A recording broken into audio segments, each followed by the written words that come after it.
Hey, how are you all doing today? And welcome to another video piano lesson. Today we're going to be talking about common chord progressions. And this is one of my, I'm most excited to teach this lesson because this is when you really start seeing how all this theory applies to songs and how you can start playing songs that you love based on their chord progressions.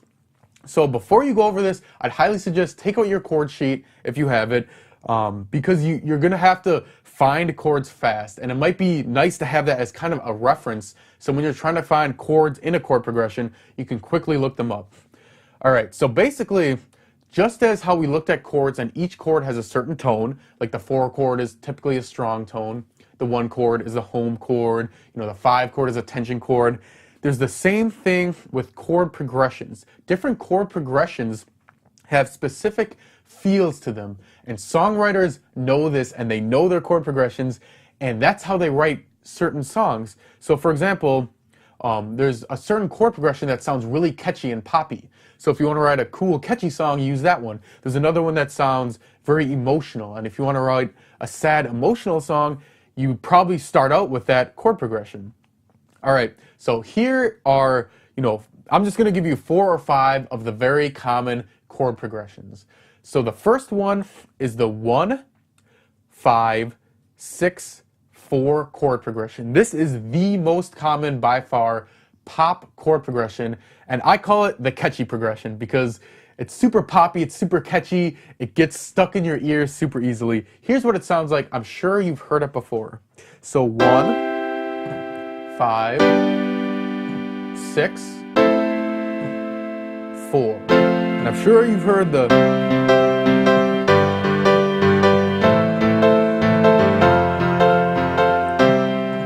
You probably heard that all the time in songs. I'm just going to demonstrate a couple of them. So like, Hey Soul Sister.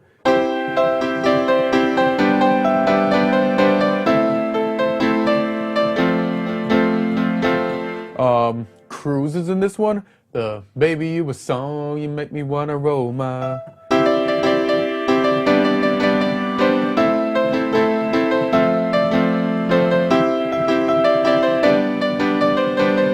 If you take the song Don't Stop Believin' is in this.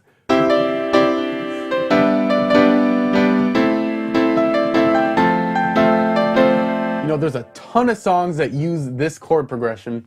And it's cool because if you're like, hey, I want to write a song that's a pop song, that's catchy and fun, this might be a good starting point. You might think, I'll start with the 1, 5, 6, 4 chord progression. And then you can mix it up and kind of make it your own. But it's a good starting point. And another cool thing is once you learn this chord progression good, any new song that you learn that has the same chord progression will be super easy for you to learn because you'll already drilled in the left-hand pattern that gets you through this chord progression. So then all you have to really learn is the melody. And that's one trick that I use to learn a lot of songs fast. I mean, I post a song a week on my YouTube channel, and that's including, editing it all and recording it and doing all the takes and setting up the lights and camera. But if you're just, learning a song, like I can learn a song in 20 minutes now if I know the chord progression already. So this is one of kind of the secrets to learning songs fast. And that's why I'm really excited to teach this lesson, I guess, because once I figured this out, it got me hyped up because I was like, I can learn a ton of songs. I know what kind of sounds come from which chord progressions. All right, so that's the first, very common one is the catchy chord progression. The second one, I call it the emotional chord progression. And it has that real sensitive, real kind of nostalgic feel to it, and it's a 6, 4, 1, 5 chord progression, a very common one also. So 6, 4, 1, 5. By the way, I'm playing all these in the key of C if you guys haven't noticed now. If you're in a different key, obviously it's going to be a different set of chords, but it's the same concept. So you guys have probably heard this chord progression,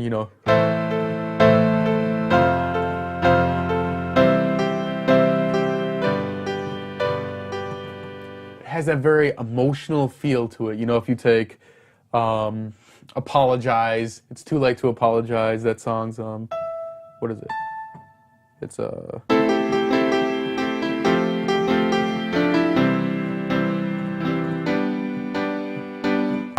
All of Me is in this chord progression, so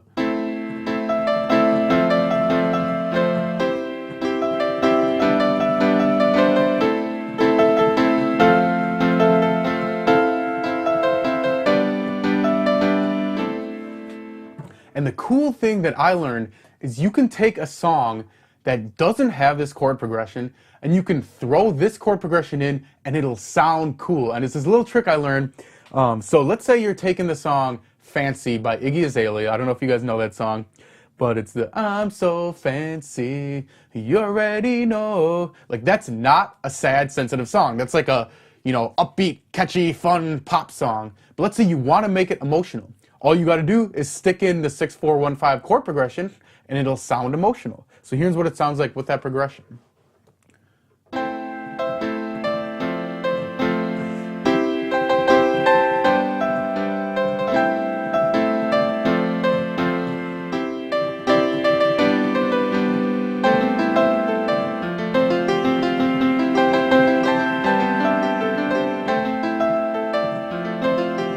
So, okay, I added some arpeggios and stuff in there. We'll talk about how to do all that in a later lesson. But basically, it's a real cool way to take a song that maybe isn't meant for piano and make it into a piano song. And I'm going to tell you guys from personal experience, people love when you do that. Like, it's one thing to play a song that's supposed to be, emotional and play it emotionally. It's a whole other thing to take a song that they're not expecting to be emotional and then just making it beautiful. And I'm like, some of my most popular videos on YouTube are like Berserk by Eminem and Lollipop by Lil Wayne, and songs that aren't supposed to sound emotional, but you can make them sound emotional based on the chord progression you use.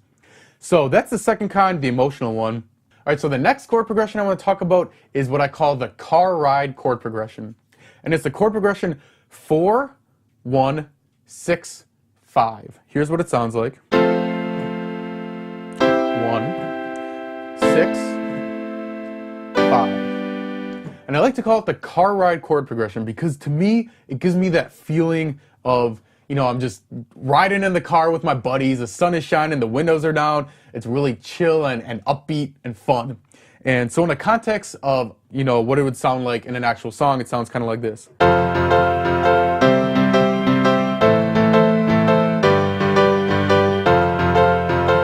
So to me, that gives me that real poppy kind of, fun in the car kind of feel to it. And there's a lot of pop songs. I won't go through, every single pop song as we're going through these progressions. Just know that this is kind of, it's another chord progression you can kind of wrap your mind around. All right, then there's one I like to call the dark chord progression. And it's a chord progression 6, 4, 2, 3. So 6 chord, 4 chord,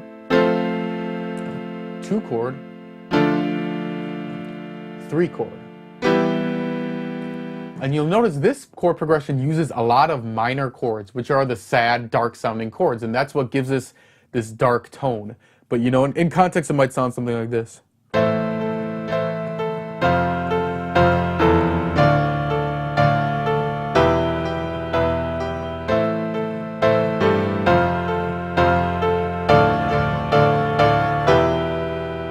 So you notice it kind of has that sinister, dark quality to it. So if you're writing a song and you want a dark sound, you might want to start with that chord progression. And the last one I want to talk about is the 1, 6, 4, 5. I call this one light and fun. It's the kind of the light, fun, nothing serious, even lighter than the catchy chord progression. And it's the 1, 6, 4, 5 chord progression. So 1, 6, 4, 5. So it sounds something like this.